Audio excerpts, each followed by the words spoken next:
The film begins with the assassination of a brilliant computer programmer, one of several names on a long list. At the FBI headquarters, a major system breach occurs, all the devices shut down, and then suddenly come back online. The building director orders a full inspection of every computer. John checks on his daughter Lucy, but she's upset with him because he constantly has people watching her and limits her movements out of fear for her safety. John then receives a call from his supervisor, who orders him to bring in another computer genius named Matthew to help deal with the problem at the FBI building. Matthew is sitting at his computer, unaware that a bomb has been wired directly to it. The moment he presses the delete key, the bomb is set to explode. Just as he's about to press it, someone knocks on the door. It's John, who says, "I'm NYPD, and I'm looking for Matthew." Matthew denies his identity and asks for proof, so John shows him his badge and gun.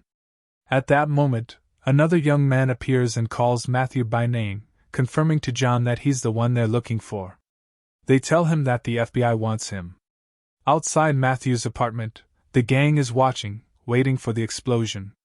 When it doesn't happen, one of them says they'll move to Plan B, which is a direct assault, going in and killing him with guns. Matthew heads toward the window, preparing to escape with John, but one of the gang members opens fire. John rushes toward Matthew, pulls him down to the floor, and they crawl together until they manage to reach the door. When they see the gang in front of them, John throws a fire extinguisher to slow them down and shoots it twice, causing it to explode. Forced back inside the apartment, John tips a refrigerator behind the door and manages to shoot one attacker while holding them off alone amid heavy gunfire. By accident, a small statue falls onto the delete key, triggering an explosion that kills one of the gang members. John and Matthew escape down the back stairs and run to the car. One attacker smashes the car window and grabs onto John's neck, but John starts the car, slams him into a dumpster, and knocks him to the ground. John and Matthew finally manage to get away. This becomes the first failed bombing attempt by the gang. Thomas, the gang leader, is furious and says, "I sent 5 men, and they couldn't take out one guy." Matthew is terrified and shaking, while John tries to calm him down. Matthew asks, "Why were they trying to kill you?" John replies, "They were trying to kill you." Matthew asks, "Why would they want to kill me?" And John answers, "You're the only one who can answer that." Thomas and his men try to locate Matthew by shutting down traffic control and surveillance systems across the entire country. They take control of the system and turn all traffic lights green, causing massive crashes, pileups, and complete chaos in the streets. John realizes this is a deliberate attack, so he and Matthew continue on foot. Thomas tells his men he wants to get some fresh air, while his programmer activates alarm systems in the FBI building and all government facilities, forcing people to evacuate. Thomas and his crew then begin manipulating the stock market, spreading panic nationwide. Fear sweeps across the country. When John arrives, he asks for Bowman, the FBI director, because the orders are to hand Matthew over. At the same time, the police announce to the public that there's a nationwide computer malfunction in order to reduce panic. Thomas hijacks the radio and goes live on air, threatening to shut down trade, transportation, technology, literally everything in the country. He begins sending coded signals hidden inside fragmented words during U.S. presidential speeches. Matthew realizes this is something called fire sale, a computer hacking term. He explains to John that a fire sale consists of 3 phases of attack: first, transportation and technology; second, financial markets and communications; and third, water and power services. He tells him, "We're in phase 2. John becomes convinced that Matthew is the only one who truly understands what's happening and can stop it. He tries to convince Bowman, who tells him, "Take him in and interrogate him." By tracking wireless signals, Thomas figures out that Matthew is now with the FBI. One of Thomas's associates hacks into the radio signal of the car John and Matthew are riding in and starts giving them directions. Matthew hears her voice and says, "I know that voice. I've heard it before." John grabs the radio and says, "That's the wrong ID number." She continues talking, and John realizes she's not police. He tells her, "Put your boss on." John speaks directly with Thomas, who threatens him and says he knows everything about him. Thomas orders John to shoot Matthew in the head, promising to pay off all his debts in return. John responds, "Great offer, but it's not happening. And I'll get you very soon." Their location is pinpointed. A helicopter appears and opens fire on the vehicle, killing the driver. John takes the wheel and speeds off as the helicopter chases them. He drives through narrow streets where the helicopter can't follow easily, but it still closes in. John then crashes into a water main, causing it to explode and damage the helicopter, knocking the sniper out. After that, they enter a tunnel. Thomas orders his men to block the tunnel from both ends, cutting off John's escape route. John sees cars coming straight at him, so he reverses at full speed. Thomas then shuts off the lights inside the tunnel, plunging it into total darkness. Cars begin crashing into each other, and multiple accidents occur. John barely manages to save Matthew. Thomas orders his men that no one is to leave the tunnel alive. John accelerates toward the helicopter, jumps out of the car, and sends the vehicle crashing into one of the tunnel pillars, launching it toward the helicopter. Both explode. Only one of Thomas's men remains, and he reports that John and Matthew are dead. Thomas replies, "Very good. We move on to Phase 3. He then sends his men the access codes for the utility services, kills the security guards, and manages to connect Thomas to the main computer responsible for the programming. The situation in the country becomes extremely dire. Government institutions are under enormous pressure from terrified citizens, and panic spreads everywhere. John takes Matthew to a police station, but it's overcrowded, people are terrified, and they can't reach anyone. John steps outside and calls Bowman, telling him that they tried to kill Matthew. At that moment, Thomas broadcasts a message on all radio stations, stating that this is only the beginning. An image of the White House exploding appears. John and Bowman rush to confirm whether it's real and quickly realize it's fake. While John is speaking, all phone signals suddenly cut out. Matthew tells John the signal won't come back. John insists, "You have to help me. He's destroying the entire country. I need any information that will help me catch them fast." Matthew figures out a way to restore limited phone access, and manages to trace the power supply feeding the gang.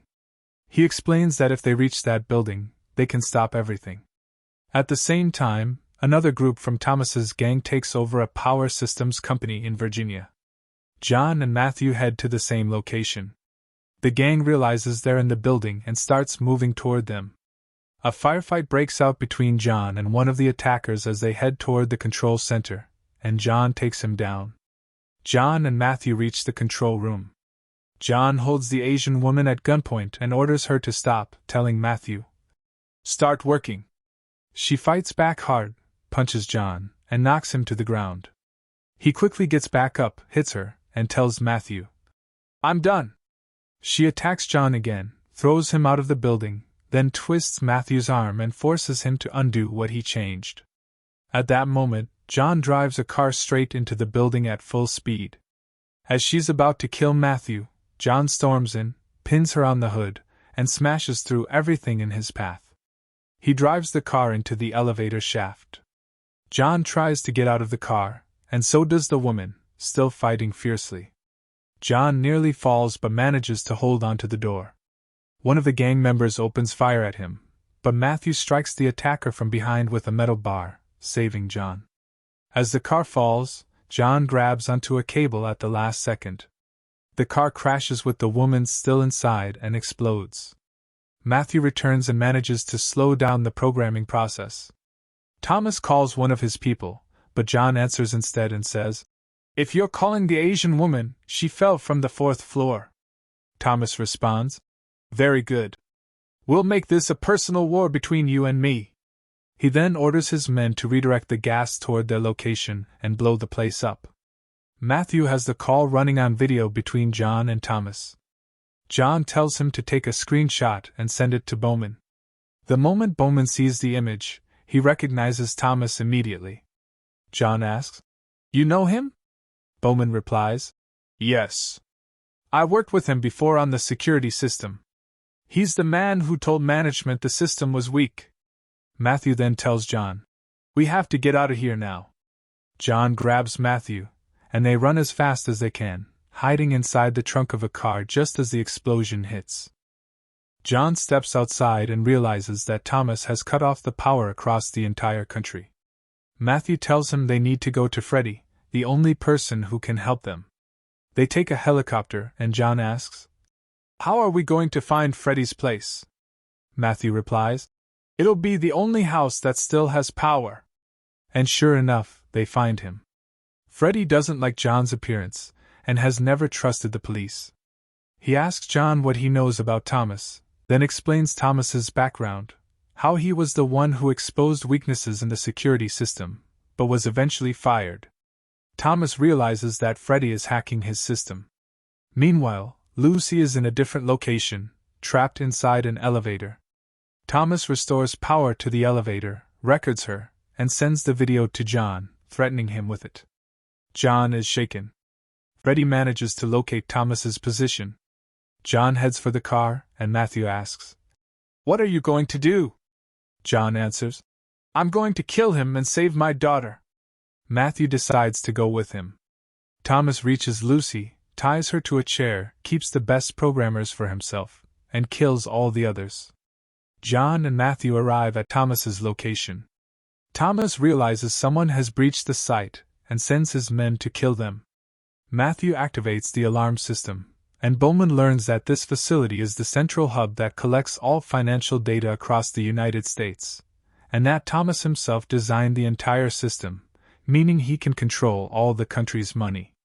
One of the gang members confronts Matthew and orders him to step away from the terminal, but John intervenes and takes him down.